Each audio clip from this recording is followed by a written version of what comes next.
A lot of people in the Lakes area might have heard about this rash of fraud cases that we've had here.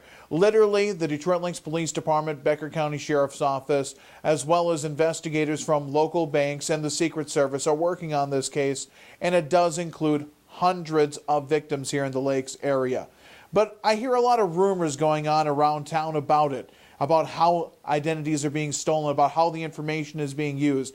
Facebook is notorious for fanning the flames of a lot of these rumors.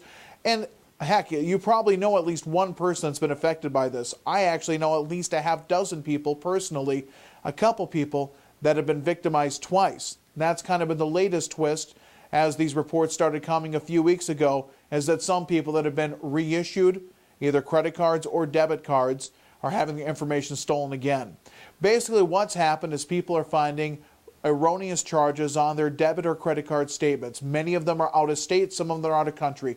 Texas seems to be a big one, but I've also seen Ohio, I've also seen France, England, Nevada, tons of other states out there. The point is, these are charges people are not making. People actually have their credit cards in their hands, so they have not physically stolen your debit or credit card. They've somehow stolen the information.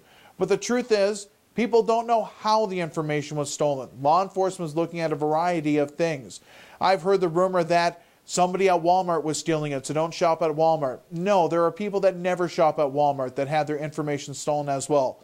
The latest one, the one that I thought is the most hilarious, is that somebody was sitting in a parking lot with a computer in front of the municipal liquor store stealing people's information as they use their cards. Now, I'm not going to say that neither one of those scenarios is possible, but probably not plausible. And the fact of the matter is, law enforcement is looking at all different scenarios, but they really don't know how this has happened. So if you hear anybody say they know how it was stolen, they know how they got your information, they're probably full of it. They probably have an idea, it's a theory, but it's one of many they're working on. Now, what's the chance of people in this area actually getting justice for this? Well, probably slim to none.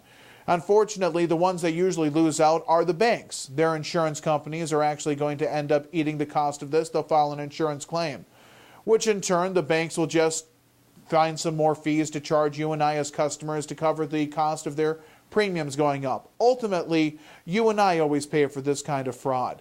But is this widespread enough to really put enough pressure locally on the resources, or at least expel enough resources to solve it? I don't know. These kind of cases are extremely complicated, a lot of paperwork, and literally, as I said, we're talking hundreds of victims locally right here.